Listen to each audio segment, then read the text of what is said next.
I'll give it the points for its place in history and like how iconic it is, but I don't think it holds up at all. No, and that's fair. If it came out tomorrow, it would be the most boring movie I've ever seen, and that's real. The only way I think you would enjoy it is if you're a girl who grew up on Disney and Snow White is like your diehard favorite princess of all of them. I get it. Which is crazy because she has no personality, and all the other princesses do have a semblance of a personality. Hello, everybody, and welcome back to Pacific Standard, guys. I am one of your hosts. My name is Carter Briggs, and with me, as always, are my two lovely and beautiful and absolutely gorgeous co-hosts, Abel Stoika. Hi. And Mason Winter. Okay, thank you. And this week, what are we talking about, Abel? We are talking about the 1937 classic film Snow White. Great. Which is not directed by Walt Disney because they didn't have directors on animated movies back then, but he's the sole producer, which I found was interesting. You know, okay, so I have a little bit of a rant. I have a classic shout out. It's not a shout out. It's too bad, Mason. I'm doing it anyway. You have to summarize the movie. I'll summarize the movie after, all right? Audience, raise your hands if you don't know the plot of Snow White and the Seven Dwarfs. It's an hour and 20 minutes. I forgot. I'll summarize it after, okay? I forgot a lot of this movie, to be fair, because I haven't seen it in 20 years. But I've seen it now. Here's the deal. This movie was partially put together by Technicolor, right? What is Technicolor? Technicolor was a huge staple of the film industry, right? Yeah. And they just recently went bankrupt globally. They are a global company. They just recently went bankrupt. Dang it. And I have a little rant. I have a friend. I won't name them, but I have a friend because I'm living in LA. I tangentially work in the movie industry, and they were laid off from their job as a post-production editor because Technicolor went bankrupt. They worked at a editing house, and that editing house was super profitable. Like, they were great. But because Technicolor owned that editing house, when Technicolor went bankrupt, they closed. And this is my rant. We need to get rid of monopolies now, because this is going to keep happening because these old companies don't know how to do shit because they're run by dumb old men. Warner Brothers, Disney. Mainly Warner Brothers, but also Disney just released a very expensive Captain America movie that is not going to make money. It's going to lose money. That's just a fact. And if Technicolor closing, that's like sad. That's like, oh no, cinema history. You always see it on like old movies and even new movies produced by Technicolor, made with Technicolor, all this, right? Yeah. So sad. What it shouldn't lead to is like a huge section of an industry losing their jobs. Even if what you did was profitable and your company that you worked for was profitable, but because some big ass company can't be profitable, you lose your job. That's crazy to me. And it is like why there are antitrust laws, and it's a big part of why the Great Depression happened, and it's a big part of the wealth inequality in the Gilded Age and the wealth inequality now, which is worse than it was in the Gilded Age. And a lot of people have no idea what I'm talking about. Here's the deal. Companies that are too big are bad for people, and they're bad for the companies. Like, it's ridiculous that you could work at a place that is bringing in millions of dollars and then you get laid off, right? Yes. That's fucking ridiculous. Fuck you, Technicolor. It should never have been allowed to be this big. No company should be allowed to be this big. And now all companies are allowed to be that big. And it's only going to keep hurting us, and it's only going to keep like getting people killed and raising the unemployment and a bunch of bad shit. That's my rant it's not my only rant for the episode probably, but that's my rant about Technicolor. Fuck you, Technicolor. Fuck you. Fuck you for going bankrupt. Yeah, fuck you for going bankrupt. How? Anyway, transition. Technicolor is so old and got so big because it was just the first thing that was around, and they had a big part in this movie, Snow White. Yes. And what did we think of Snow White? Should we do the plot? Let's do the plot. It's part of our show. Let's do it. So Snow White is a princess, right? Yeah, she's a princess. She's the Princess Snow White. Yeah, and then there's the evil queen who talks to her magic talking mirror and asks it every morning who's the fairest of them all, and then one day it's not, right? Yes. And then she gets filled with like rage and jealousy because she wants to be the fairest in the land. She hires the huntsman to go kill her, and the huntsman's like, I can't kill you. Even though I said I was going to kill you, I just can't bring myself to do it. Run away. And she goes and makes friends with a bunch of animals. And then they find refuge in the dwarves' home. But you don't know it's the dwarves' home until the dwarves come back, which is something that I didn't remember at all being a thing. That was really fun when you realize, oh shit, this is where they all live. And she's accidentally cleaned up their frat house. Yeah. Yeah, they protect her, and then the witch is like, actually, I need to go poison and kill her now because she's not dead. So she poisons her and kills her. And then the dwarves preserve her body for, I don't know, remember how long it is? How long is it? It doesn't really matter, and they don't preserve, because she's not technically dead. She's asleep. Oh, okay. It's just a death-like sleep that she'll never wake from, is how the wording of the spell. The queen's argument was, oh, the dwarves will bury her because they think she's dead. But the dwarves' logic was, she's too beautiful to bury, so let's build a case to display her dead body in.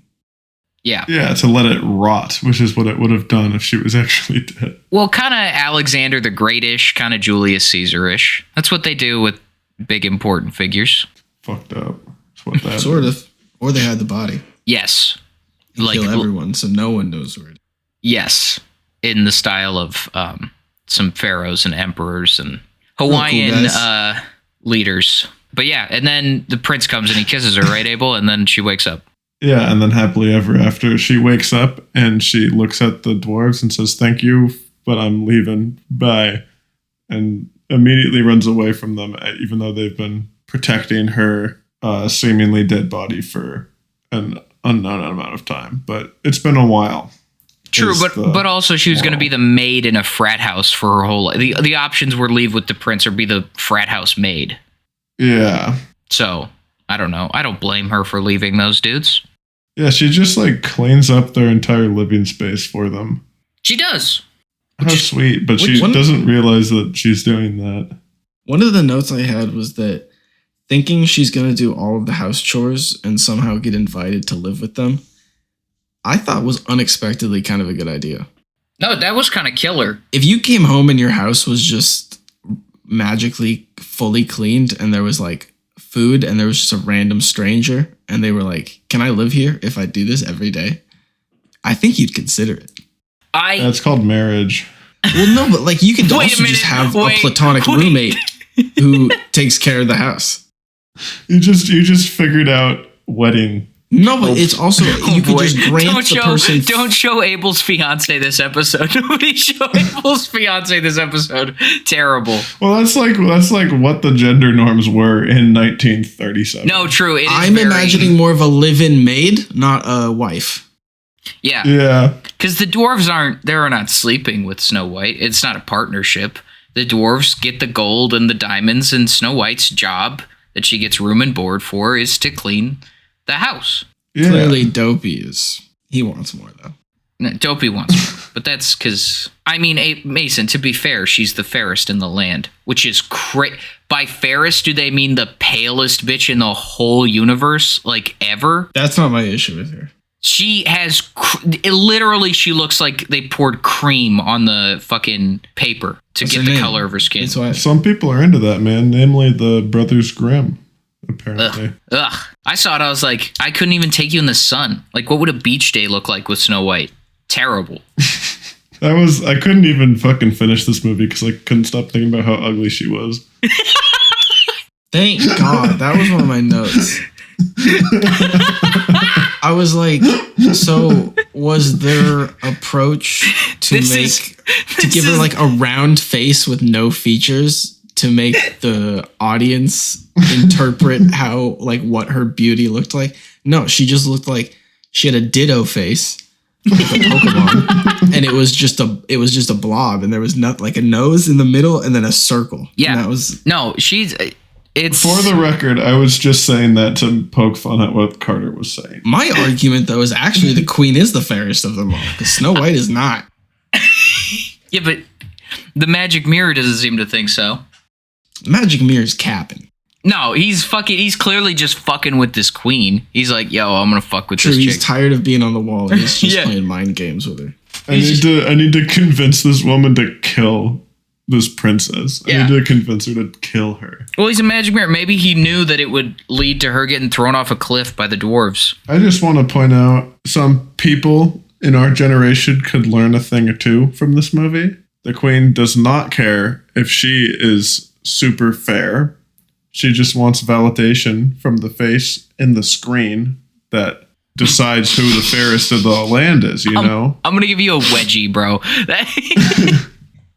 This is like has the same magnitude of 1984's scale. Snow White was so ahead of its time, man. Snow White was Yeah, it's so really ahead of just its a time. bit. It was telling you to stay away from damn phones.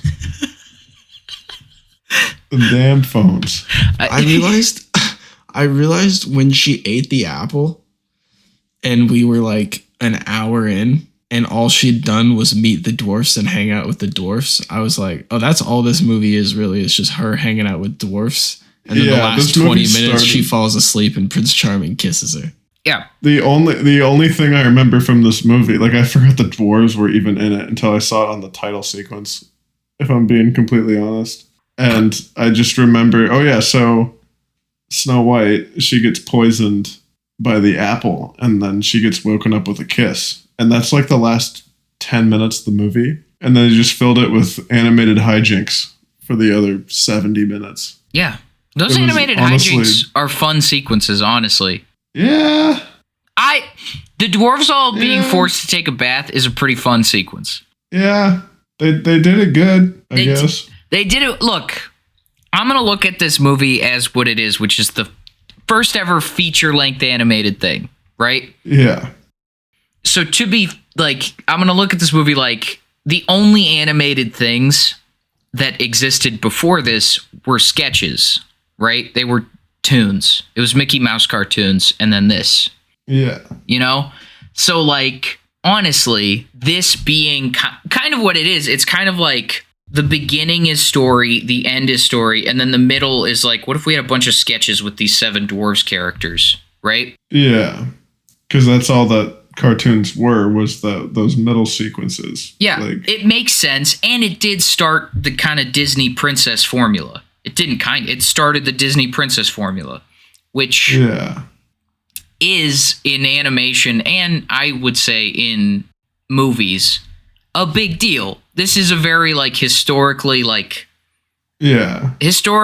the history of cinema, this is a big deal, this movie. It's like if you watched Citizen Kane like tomorrow, you'd be like, damn, that was a really old movie. It's kind of good though, but then if you like understand like what movies were before and after that, okay, I see why this is literally like this is why this is the thing that people refer to it in like metaphors as like, yeah, this is the Citizen. It's not like Citizen Kane or anything, you know. Yes. Like Snow White is just groundbreaking because nobody had ever made a movie this long in animation. No, they called Disney like a quack for this shit. I'm gonna get here. This is I'm gonna give Disney some props, but I'm also, before I give Disney props, that dude was a Nazi sympathizer. He was a bad guy, and he was a capitalist, which makes him more of a bad guy in my opinion. That was one of my first notes. Is that Disney is a bad guy? Well, this movie was made by a bad person. I said it was nice, like, you know, the little hand scrawled note at the beginning of the movie? Yes. I said it was nice to at least pretend, like the nice hand scrawled note at the beginning from Walt Disney thanking the team for the movie, you know? Instead of like, now there's just no pretending. We're like, that guy's a Nazi. Yes. Look, and also at the time, nobody gave a shit that he was a Nazi because it was before World War II. So actually, the Nazi Party in America was pretty strong in 1937. Everybody was kind of on board with them. Nationalist Socialist, okay. No, they called themselves the Nazi Party of America. The Americans didn't get that Nazi was a discriminatory term. Or maybe they did. I don't know. But anyway. Speculative. So, bad guy, but also visionary. Good movie. Well, he's a visionary. Hey, Steven Spielberg, this is going to be crazy because you have a lot of movies about how awful the Nazis were to you. But I mean in terms of your impact on the industry of film. He is in the 1930s, 40s, and 50s what Spielberg was in the 80s, 90s, and now. Well, less now. 70s, 80s, 90s for Spielberg. He understood what people wanted and he made it a reality. And everybody at every turn was like, dude, you're fucking insane. What are you doing? You're a stupid asshole. And he just did it. And then everybody afterwards was like, oh, wait, that was a great idea. Yeah. It's like Mr. Beast almost. No, God. No. No. No. Gives the people what they want, No. People don't want a real life Squid Game. I swear to God, no. Oh, but they do, Carter. They Look do. At those views. And they watch it. Oh, God. Anyway, yeah, this is a big. I just gave him a migraine. You did. Fuck. I was hoping we'd get like a conscientious Steven Spielberg for this generation, not another Nazi sociopath one. No. You thought Walt Disney was a capitalist? Holy moly.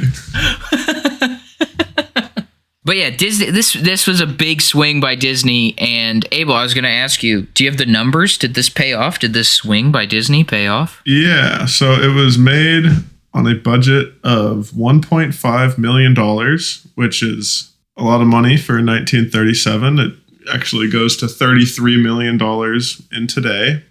And its initial gross pulled in $8 million, which in today's money would be $176 million. So yeah, a lot of money. This would make it the highest grossing movie of the year because it went into wide release in 38. Mm-hmm.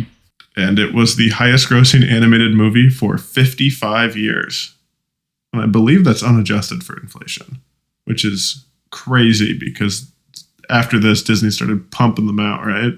Well, pretty sure. They made a lot. The difference is Disney had a couple periods. So Disney in this time was the head of the pack. They were doing things that nobody else was doing, right? Mm-hmm. And they did that up until like the 50s, and then they dipped in quality. And then in the 90s, the Disney Renaissance happened, and everybody loved them again. Yeah. But then they had another dip, and then they made Tangled, and people loved that. And now I think they're in another dip because they make bad things. They make bad things. There's some good ones here and there. A lot of Pixar stuff. That's good if you want to count that. Not in a while, though. What was the last great Pixar movie? Inside Out 2, I thought was actually really that's good. true. Inside Out 2 was great. But also, it's not a trend. That's like one. And Disney releases like so many movies every year. You know what I mean? I liked Soul. Soul was awesome. Soul was a while ago. And it was 5 years ago. I don't love Soul. Anyways, this movie, with all of its different releases over however long, 88 years, I believe. Yeah. Mm-hmm. Over 88 years, all of its re-releases and stuff, all of those adjusted for inflation, this movie has grossed about $2.3 billion, which is absolutely nuts. That's so much money for one movie Disney's that came out 88 years ago. Yeah. Disney's good at making money. Their old system of keeping things in what they called the Disney Vault and then releasing them on DVD, making those DVDs kind of collector's items. Yeah. Is I smart. didn't even realize that was how that all worked. I had heard of the Disney Vault, but then recently I actually learned about how they would not actually make them accessible to the public for decades. For decades. And I remember my mom being excited because my mom is a mother who had 4 kids we all love animated movies and we all love Disney. And when DVDs were the big thing, I remember some Fridays she would be like, well, we got to go to the store because they just released this out of the vault. And then we'd watch an old Disney movie that we'd never seen before because it was in the vault. you know? And she was like revisiting it, but to you guys, it was like a new special thing. Some of them, because we had them on VHS, a lot of them. But then when they got re-released on DVD, she would go get them. So, you know what's crazy that I was looking at here is this movie is old as fuck. Like, this came out 88 years ago. It's like the first Disney movie, like animated feature film. Like, this was groundbreaking stuff. And there's been so many animated movies since then. Like, film has just evolved so much. Storytelling has evolved. This came out 88 years ago. And the story that it's based on was published in 1812, which was 125 years before Snow White. Like, it's just wild to me that story had existed for that long. Whereas when I think of Snow White, I just think of this movie. Right. I don't think of the old story. And now, like, we have the new Disney one coming out, and it feels like it's been forever, but it's like not that long in comparison to like when the first movie came out compared to like the original iteration of the story. I don't know, just stuff like that is just really trippy to me sometimes. Like, just putting it in perspective of like how much stuff we have nowadays. Whereas like people were probably like reading Snow White in the 1800s for like generations upon generations. Then they're like, holy shit, making a movie out of this. A movie? And it was the first animated movie, and I bet at the time people were like, man, these hacks, they got no original ideas in Hollywood. Disney went woke with this one for real in 1937. I actually, I have some notes. Okay, here's some notes. One, I want to say that cleaning sequence that they do where Snow White cleans the house. All of this, I want everybody to remember. Snow White, it looks dated because it is dated because it was the first ever animated feature film. That cleaning sequence was all hand-drawn, frame for frame. And I have to say, with that in mind, it looks fucking incredible. Yeah. It actually looks fucking incredible. This movie has so much love in it. It started the Disney thing. What Disney does a really good job of in all their movies is they research the setting a lot, and they make their movies feel like they are in the setting which they are in. And this feels like it's in the Black Forest. The dwarves have a bunch of steins in their house. It's all carpentry. Like, their house doesn't have any metal in it. It's all wood. Like, it feels like Black Forest, Germany. It's just, the backgrounds are beautiful, and the scary sequences that are supposed to be like gothic and dark aren't like bright. Like, the movie doesn't have one color. Does that... You know what I'm saying, Abel? Mason? Yeah. The sequences with the dwarves are very different in tone to the Evil Queen's sequences, and it's good. I think that is to the benefit of the movie. Whereas, and I haven't seen the new Snow White because it's not out yet, but whereas in the new Snow White that's coming out, from the trailers, everything looks flat. And like they filmed it. From what we've seen of Disney productions of recent years. Yes. It looks like it'll probably stay that way throughout the entire movie. Yeah, it just looks flat and boring. And like I know a lot of people put a lot of work and effort into it, but it feels like there's no love put into it. This isn't anybody's like passion project. This is a company project. You know what I mean? I feel like any opportunities for them to put the love into it that they would otherwise have been like taken out by like focus group testing. Yeah. And like executive, like, we need to make this look as good as possible and as appealing to every single like demographic and type of person, like, which is gonna make it so that Snow White movie doesn't make money, which I don't think it will. I think it'll. I bet it will. I bet it will. I think it's gonna be a bomb, dude. I don't know. Some of these Disney live action things make just like they usually, like, some of them will make like $1 billion. Like Aladdin made $1 billion. But that was, I'm saying, I think people are like, don't give a shit about it anymore. I honestly think nobody gives a shit about the Snow White story. And if it looks the way it looks and it isn't different, like, people are just going to be like maybe it's an amazing movie. I don't want anything to be bad, but I just think I think if the industry, and no industry professionals are listening to this, but if the industry wants to know what people want to see and why some things are making money and some things aren't. It's effort and love. That's what people want to see. It's not IP. It's not this or that. It's effort and love. Into the Spider-Verse made a bunch of money because you can see the effort in it. Puss in Boots: The Last. You can see the underpaid VFX. Yes, animators. You can see but also the people who designed it and wrote it. They put a lot of heart into it. 100%. But also pay your animators, motherfuckers. Carter, I want to offer you a wager. What? Well, we should draw the line somewhere on Snow White and do some sort of bet on how much money it'll make. Because I think it'll probably do well. Rachel Zegler is a popular face. Yeah, but these movies seem to print money a lot of times. Maybe.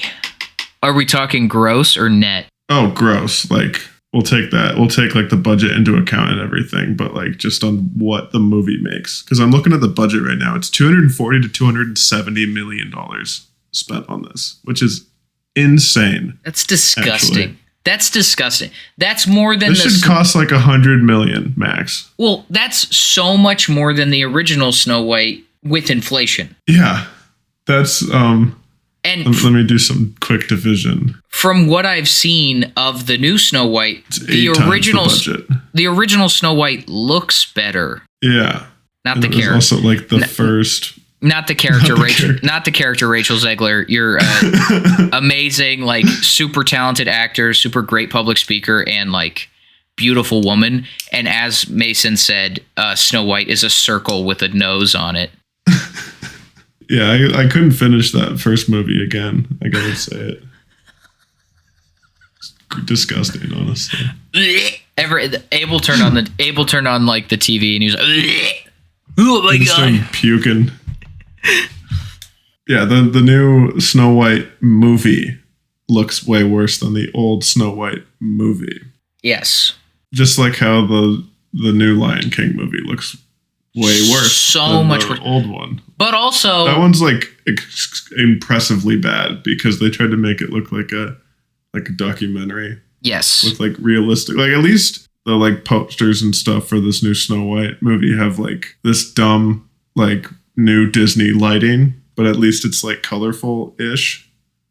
But it's bad. Like it's like falsely saturated and you can tell. Yeah. Sorry. Like it looks almost AI generated. Yes. Oh, almost. I know it's not. I don't think that they would do that. No, it probably this is what the AI models are trained on. It probably partially is to some extent, yeah. Yeah, like I don't think the lighting or whatever. No. But not the movie, but like some of the like. Why did they do the dwarves the way they're doing the dwarves? I haven't even seen what that looks like. Oh, Google it. I'm IMDb-ing it. Mason, you haven't talked in a while. What's up? How you feeling, buddy? I'm all right. What'd you think of this? What'd you think of the dwarves? I'm scared to give my rating. That's whatever rating you have. Well, we're not even there yet. What'd you think of the dwarf sequences? Honestly, I thought this entire movie was kind of a struggle to sit through. Yeah, I was on my phone quite a bit. To be fair, I was writing something as I watched, so it was easier to sit through. I was doing something else. Okay, so none of us were actually paying attention to the movie while we watched this movie. I was paying a bit more attention because I do love film history and I do love animated film history. So I say I was writing, the Wikipedia for the movie was more interesting than the movie itself because like we all fucking know what Snow White is about. Like, yes, like there wasn't like, oh my god, I wonder what's gonna happen next. You know, like even if I'm watching something like Aragon, it's not like good, but like I still am interested to see what happens. Like this, I'm just kind of checked out. I will say, to be fair to this movie, the reason we all know what's going to happen is because this movie set that trend. Yeah. Like it's a cliche now because this movie made that such a popular format. Watching old movies you're like, yeah, I've seen this before. You know what I mean? It's like the only like way I could like actually enjoy watching this is to like watch it with a kid who had never seen it before and actually like appreciates it as a new thing, you know, because then I can kind of vicariously like watch it for the first time. It's like I watched The Matrix for the first time in 2021. No questions. I don't want to hear it. I don't want to hear. I want no questions from anyone. That's just impressive, honestly, more than anything. The first time I watched The Matrix was in 2021, and the whole time I was like, because I'd seen the million Matrix clones that came out after The Matrix, you know? Tons of memes, too. But yes, and the whole time I was like, ugh, everything's green. I hate this color scheme. Like, ugh, this is gross and gray and green. But that was the first R-rated movie I ever saw. The Matrix? So cool. Yeah. But also I can appreciate The Matrix because The Matrix is one of the main reasons that action doesn't look like it did in the 80s, you know? Yeah. And in the 90s. It's the reason American action movies look good now. What'd you think of the bathtub sequence, Mason? Dude, I didn't like any of it, bro. Why? Explain. This is a review podcast. Give your reason. Yeah, like part of it was, well, I didn't remember anything about this movie, even if I know the rough beats of the Snow White storyline, but it still wasn't, I don't know. I just didn't. You just didn't like it? No. That's fine. In fact, I think accurate, honestly. It's not great. So that's why I just haven't felt like I've had much to offer, because I just didn't. I do have a question about this movie, and it's the only question I have about the plot. Yeah. Why isn't Doc's name Stuttery? Yeah, I don't understand the Doc name. Because everybody else is some adjective about themselves, right? The dopey one is crazy.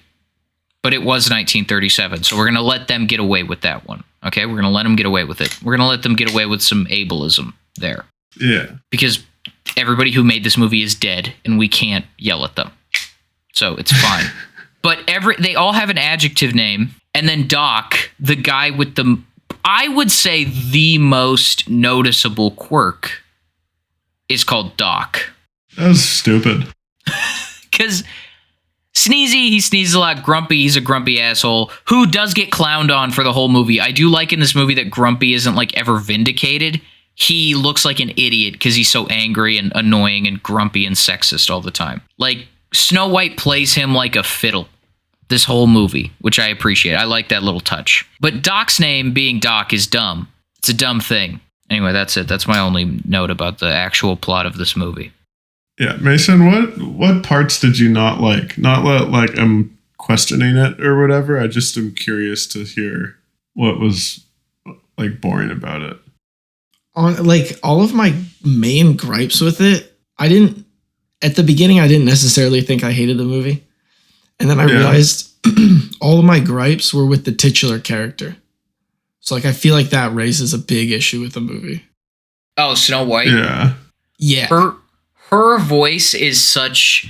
I was about to say, it could just be a taste of mine, but like there's singers from that era who I think have beautiful voices. I don't think Snow White had a beautiful voice. I think it's a situation of they wanted her to be like the perfect housewife kind of, you know, they were just trying to fit this gender norm with her.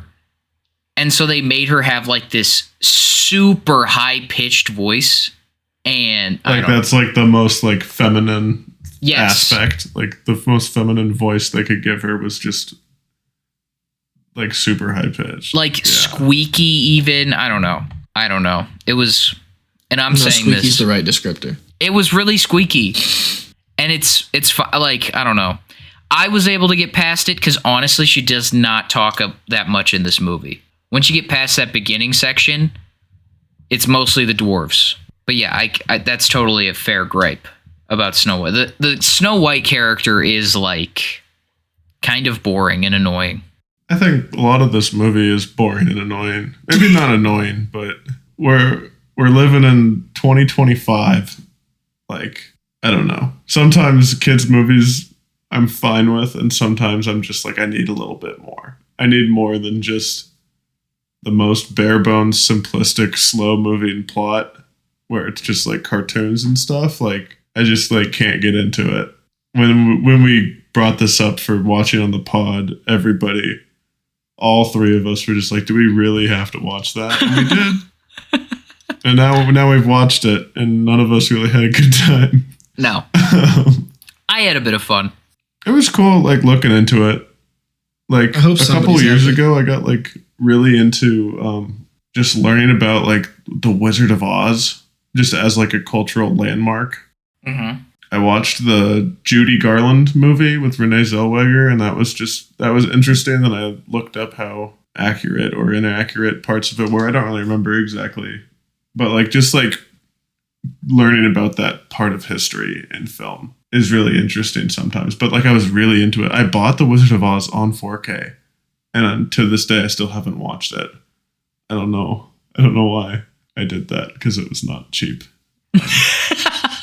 It was like $20, $25. And I just didn't fucking want. What a waste of money. Anyways. What time are we at? Are we ready to give a rating to this bad boy? Yeah, I think we can get into the rating section. Mason, why don't you go first this time? How dare you? How dare I? Do it. I like how you say that even though we tried to push him to go first like the past 3 episodes. Well, because I base my I judge how harsh my rating is based on your guys's. Yeah, but give a harsh one. Come on. I want to hear I want to hear the... Yeah, we unadulterated. need interesting opinions. Yeah, come on. Unadulterated me. Out of 10 poison apples? Yes. Out of 10. 2 poison apples. Ooh. Damn. That was spicy. I'll give it the points for its place in history and like how iconic it is, but I don't think it holds up at all. Like, I don't think... No, and that's fair. If it came out tomorrow, it would be the most boring movie I've ever seen, and that's real. The only way I think you would enjoy it is if you're a girl who grew up on Disney and Snow White is like your diehard favorite princess of all of them. I get it, but... Which is crazy because she has no personality and all the other princesses do have a semblance of a personality. True. Yo, shout out my girl Merida. Yo, Merida is dope. Who is that again? I don't Merida's Brave. Yeah, Brave. Oh. Pixar's Brave. Pixar's attempt... When Pixar made a Disney movie and then Wreck-It Ralph is when Disney made a Pixar movie. Except Pixar. I forgot that it's Disney, yeah. Anyway. Sorry, I I interrupted. think I have Brave on the shelf behind me. Brave is so good. You do? I love Brave. Physical media? Physical media disc. I went to a fucking estate sale today, and they had Pirates of the Caribbean Dead Man's Chest on VHS. Yo! Did you grab? I didn't even realize that was a fucking thing. Did you snag? I forgot that they were still making VHSs when I was alive. That was 2003, I think, that movie came out. I did not grab it because I don't even have I don't have a player for it. No, but just to have that, that's dope. Yeah, they probably got that shit at Goodwill. There's so many VHS tapes everywhere because nobody has a player. I should get one though, and a CRT TV. It's so random, but I did hear that it was Kim Jong-il or something had just the craziest collection of VHS tapes. Really? And then obviously the world kind of switched to DVD. So then there was a lot of people kind of just speculating. I wonder what they did with just all these VHS tapes that he accumulated of probably every movie possible that he could get his hands on. Mm-hmm. I bet they're just in storage somewhere because they're not going to get rid of them. No. I bet the fucking Kim Jong family is still watching them.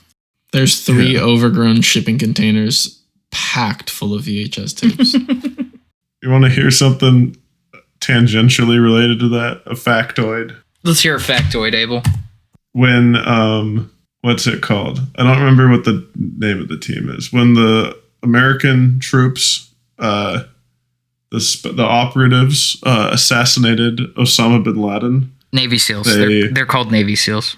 Okay, I couldn't remember who the fuck it was. So. Team 6. I was when you said team, I was where is Abel's head at? When the Oakland A's assassinated that's what I was like. I was like, what?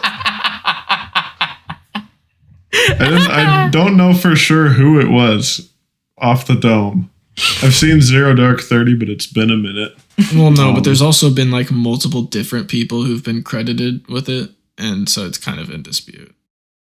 So I was right to be hesitant to name names. Yeah, there's like one guy on the internet who claims it, and then there's a bunch of people who are like, nah, dude, it's not you. Anyways, the U.S.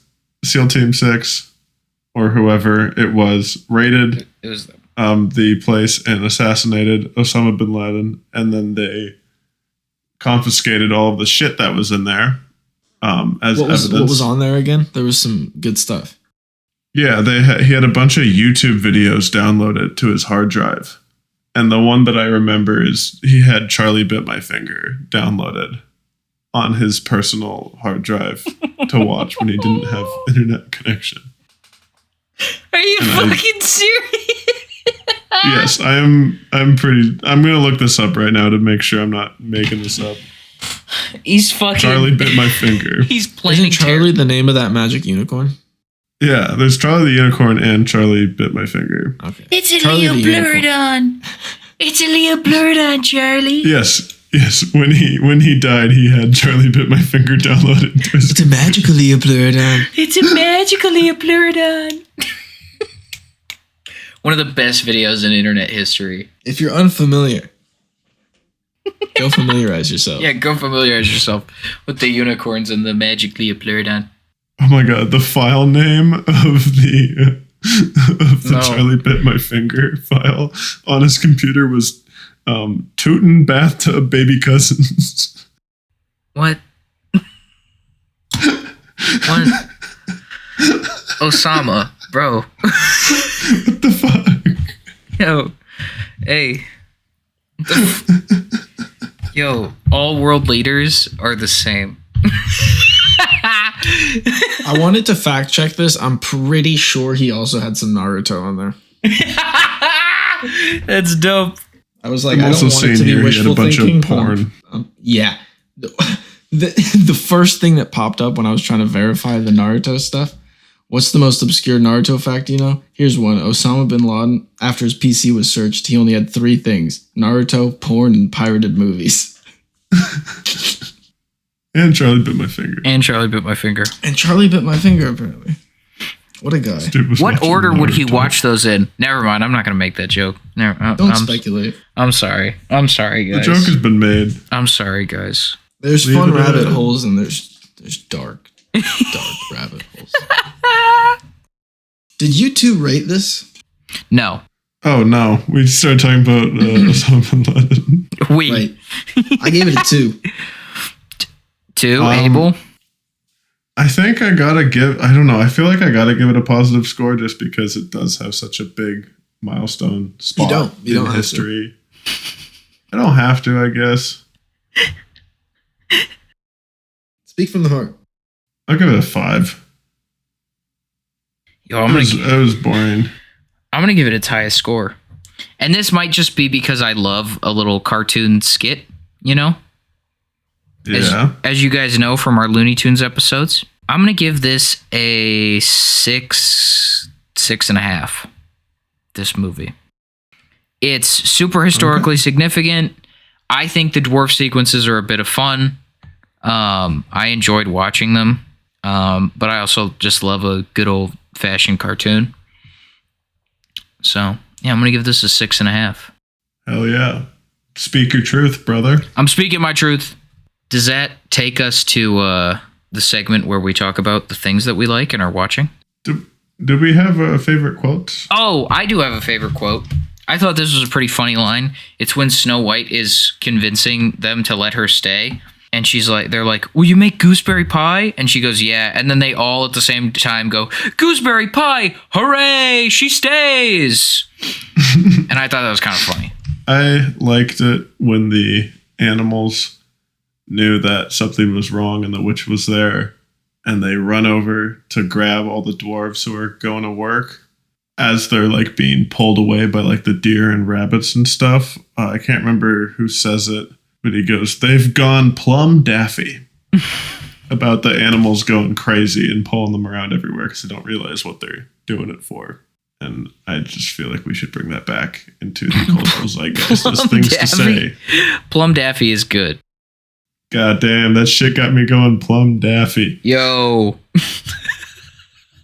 Pussy's so good I went plum daffy.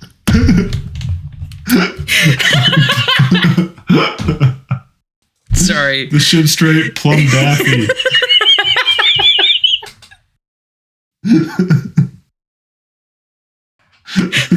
That's so stupid. But anyway. Mason, did you have a favorite quote? It was less the quote, it was more the situation. But the queen, as the old woman, she's like, this is no ordinary apple. It's a magic wishing apple. Snow White's like, a wishing apple? She's like, yes, one bite and all your dreams will come true. She's like, really? She's like, yes, girly. Now make a wish and take a bite. And that's all it took to kill Snow White, basically. It was like, hey, that's not a regular apple. This is a magic wishing apple. Let me tell you something about this apple. It'll grant you a wish. Holy shit, Definitely no way. not poison. Totally I gonna give fucking you a love wish. strong female characters, dude. Yeah. Very intelligent. Super intelligent lady. I mean, to be fair, if you saw an old woman and she had an apple and she was like, you want to have this apple? Would you immediately go poisoned? The argument every time is if it looked like that, yeah.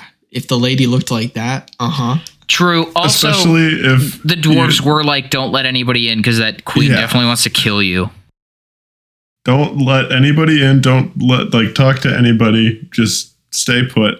Don't believe anything anyone says. If there's She goes, currently "Okay, a sure." bounty on your head Yeah, exactly. Yeah, no, and a random stranger offers you food, that's a good Yeah, it's point. probably gonna be a no for me, dog. rule of thumb, I'll pass. Politely, I'll decline. If an evil old hag approaches you in our wooded forest home with just a basket of apples, probably don't eat the apples, probably. You ask her firmly to stop, and if she doesn't, you karate chop the old woman. Especially if all your animal friends start pecking the shit out of that bitch. Do not eat that apple. You know something's up. You Yeah. know something's up. She really does not trust her little animal friends, even though she's only alive because of them. Animals in movies are the smartest. Like, full stop. They just always know everything. Like dogs, they hear something. You don't know. You can't hear it. You don't have those good ears, but they know something's up, and you better take that warning to heart and run away from the aliens or whatever is in your backyard. That's what I'm saying. Dogs always be knowing that there's a ghosty ghoul. Yeah, they can smell fear. I don't know why I said that. Doesn't make any sense. It doesn't make any sense. Did either of you watch Once Upon a Time? I wanted to slot this in at some point. I watched. I watched it briefly. My mom and sister were way more into it than Yeah, I was. my mom watched it, and so I watched it because I didn't want to go to bed. That was one of the takes on like the fairy tale stories that I liked. Was Once Upon a Time? Yeah, how they kind of Recap it for us. I don't remember. Rumpelstiltskin traps all the storybook characters. No, he into doesn't. Oh, it's the queen. It's the evil queen. Oh, The that's one we right. just saw. sorry. Regina? Yeah, exactly. That's the chick. Okay. She trapped all the fairy tale characters in a real life town, but had their memories wiped, so they all just think they're regular people living about their lives. Until the main character, who is Snow White and Prince Charming's kid, comes to the town and starts helping people regain their memory. And she And becomes you see everyone like Snow White is like a school teacher, and the evil queen is the mayor of the town. And then, you see Rumpelstiltskin. And then later on, you see people like Oz and Peter Pan. And they had tons of characters. Oh, and Don't the frozen people show up? yes, I think that's in a later season. Yeah, like 4th season or so. and Holy moly. the huntsman is the main character's love interest for a little while. I remember. Indeed. And the evil queen, there's a little triangle going on. Yeah, because Speaking of the huntsman, she owns his heart or something. She you owns guys everyone's ever heart. watch Snow White and the Huntsman? I did the fucking Chris Hemsworth movie where he plays the I huntsman. can't recall it very well. I literally They made a can't. second one. How? It's called The Huntsman Winter's War. I've seen the first one. I don't really remember it, but then the second one. This is also It just came- random. I glanced at my screen in the 7th and final season of Once Upon a Time. The real world portion of the story takes place in Seattle. Huh. Oh, sick. Old stomping That's grounds. Pacific Standard. That's Pacific Standard, guys. Even though one of them. So next week we'll be watching Snow White and the Huntsman and Huntsman Winter's War. We haven't done the spin yet, you son of a bitch, just because it's your choice. It's just gonna spin like talking animal movie, and I'm gonna be like, you know what? I'm thinking Snow White and the Huntsman and Huntsman Winter's War. There's one talking animal. There's probably a talking animal in that. But I think that's quotes, right? So let's get into a little bit of what we've been watching, what we've been doing. Mine's quick. Invincible. I've been watching. I watched the new Daredevil Born Again show. That's been good. And I'll say more about Invincible next week because it will have finished. I started rewatching all of the Secret Saturdays. Which is I don't even know what that is. It's an old Cartoon Network show. It's so fun. I loved it. Oh, okay. What about you, Mason? Another episode of Invincible down, but I guess we probably just won't talk about it much until the finale later this week. I watched a live podcast recently, but that's not really. Okay. Your Mom's House, Tom Segura, Christina Pajitsky. Dope. It was a quality show. Oh, you know what else? Reviews. Sorry. You will, if granted, graphic warning, if you go to one of their live shows and are interested, you will see penises. You will see unnerving things. Go into it wary. Wary. And I also am only partially into it, so I will come back to the podcast upon further review once I'm farther into it. But I started Dune this week. Oh, cool. The book, I like him so far. Yes, the book. Cool. Nerd, you read. You know how to read. What a nerd. I actually haven't read a book in a long time, and I was like, you know what, I gotta read something. I haven't finished a book in a long time. I've started like 4 books, and I haven't finished any of them. But also, I have one more thing, and then I'll turn it over to Abel, because I know he actually has stuff to talk about. I watched an old like cartoon that Disney tried to bury called Mickey and the Runaway Brain, or Mickey Runaway Brain. And Disney really tried to bury this one, like it's nowhere except on the internet with it like Google. They didn't bury it that well because people can just upload stuff. And it's famously like something Disney was like, never make anything like this again, because it's a little bit dark. But it's really good. It's like a funny, fun cartoon. Huh. So maybe Disney should make more shit like that. I don't know. When was it from? I don't know. Let me see. It's like a short. It's not like a movie or anything. It is from 1995. Oh, okay. Like a recent or short. When I think of like Disney shorts, I think of like the 40s. Yeah, here's the people also short search for. Delayed date 1947, Mickey's Nightmare 1932, The Little Whirlwind 1941, and The Mad Doctor 1933. The old ones. But anyway, I think that's you, bro. I think that's you. The Oscars happened. I watched only 6 of the 10 Best Picture nominees beforehand. I think my favorite that I saw would have to be Conclave, but Anora ended up winning it all, which is the one movie that I watched the day before the Oscars, and I think it's very deserving. I thought it was a great movie. I'm not sure if you guys are super familiar with it. It's a movie about a, I guess, stripper sex worker in New York who knows a little bit of Russian, and then this Russian kid meets up with her as a client. They start hanging out, and then he's like, what if you just come with me? We're going to go to Vegas. We're going to hang out and stuff. And they end up getting married. And he kind of like takes her on like a ride of just partying and shit. And it's like, I love you. I'm going to be with you forever or whatever. And then turns out his parents are like major oligarchs in Russia, which I guess should have been obvious, but Anora doesn't really realize it. And chaos ensues for the rest of the movie. It's kind of like Uncut Gems in a way, where like it's a movie where you're watching it and it feels like you haven't slept in 2 days, and you're like like drinking a Red Bull like every 2 hours and like you're just fucking strung out. It's very exhausting to watch at points, but it's very funny. There's a lot of really, really funny parts. And it won Best Picture, it won Best Actress for Mikey Madison, it won Best Director, Best Original Screenplay, and Best Editing, which was cool. And yeah, thought it was a good movie. And then I also just last night rewatched Juno. Have you guys seen Juno? Juno is great. It's a great movie. Mason, have you seen it?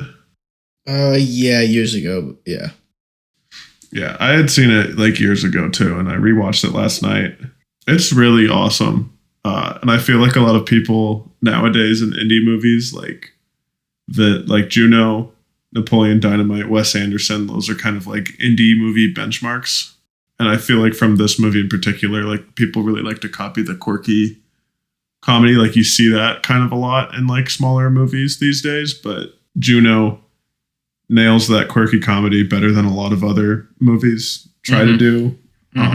And it also has a really, really engaging story with really good performances all over the board, but especially Elliot Page is a real standout in this movie. The way that he's able to just like deliver these lines like so funny, but then also like so like seriously when like he needs to. It's like really, I don't know. It's crazy because I don't feel like he's been in much of anything lately, like past 10 years. And yeah, this was just a huge movie. I remember when it came out and everybody else in the movie is kind of taken off doing like Michael Cera, Jason Bateman, J.K. Simmons has like an Oscar now, like lots of really talented people in here. It's also set in Minnesota, which I didn't realize until now that I live in Minnesota.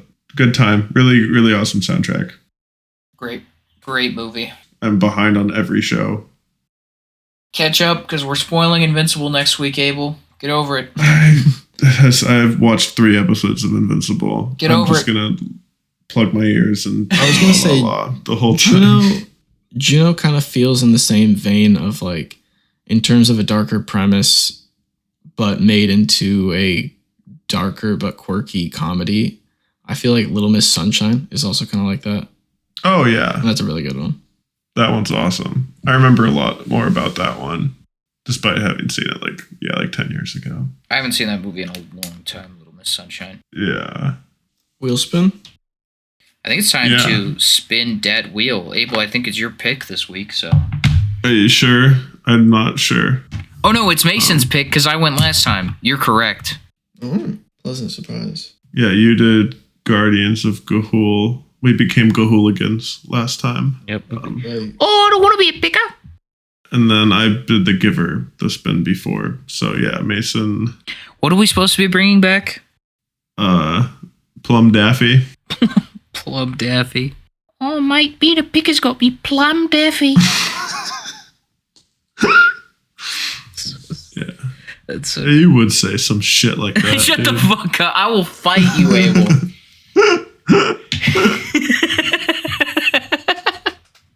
Accuse me of saying shit like that again. Carter's gone Plum Daffy over there. Yo, fucking, I ain't got Plum Daffy. You're Plum Daffy, you son of a bitch. You son of a bitch. Some Plum Daffy ass shit is being said through Carter's microphone. Right? That's it. You're done. All right. You guys see it, right? Let me check. Yeah, man. Cool. All right. Mason, tell me when. Go. Go. Oh, shit.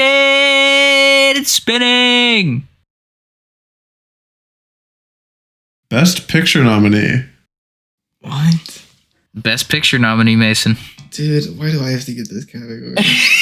I'm the only one who's gotten the category that like was kind of made for me to pick. Have you guys noticed? This was made for me to pick. Yes, it definitely was. Here, Mason, give a Google Oscar nominees. Yeah, you can just go to the Wikipedia for Best Picture award and just scroll through. I don't think it particularly needs to be one that you've seen or not seen or whatever. This is Slumdog Millionaire. we already did that one. Get out of here. That's why. I put this. Which one? No, I didn't. He said he's being a dick. He's being a son of a bitch. Come on, Mason, you can do it. You can do it, Mason. Little Miss Sunshine's on there. I was about to say, I just hit that on the list. Oh, there's actually some good movies. I'm gonna go a movie that I had on disc. So when I was like scrounging for movies, I definitely watched it way too young. Let's watch The Departed. The Departed. Okay. Oh, I'm stoked. I fucking love The Departed. I've never seen The Departed. This will be exciting. Great. That's one of my favorite movies, for sure. Okay. It's great. That's my type of movie. Scorsese, DiCaprio's in it, Damon's in it, Jack Nicholson's in it. Mark Wahlberg got an Oscar nomination somehow. Hey, fucking we're Departed or whatever. That was when like the supporting categories actually meant supporting and not just co-lead. Mm-hmm. Anyways, we'll talk about that next week. Yeah, I'm so stoked actually. This is like going from the movie that I really did not want to watch to the movie that I'm really excited to watch back to back. All right. Well, I think that's the episode though. Email us, pacificstandardguys@gmail.com. Check out our fucking Instagram, Blue Sky, fucking TikTok. Do all the thing. Check us out everywhere. Yeah, subscribe and like the video, please. That would be awesome and help us out. Please. Like the most, probably. We beg you. Like the video. We beg you. We beg you. Yeah. But yeah, that's it. Bye, everybody. Yeah, take care, everyone. Have a good one. That episode was fucking plum daffy, bro.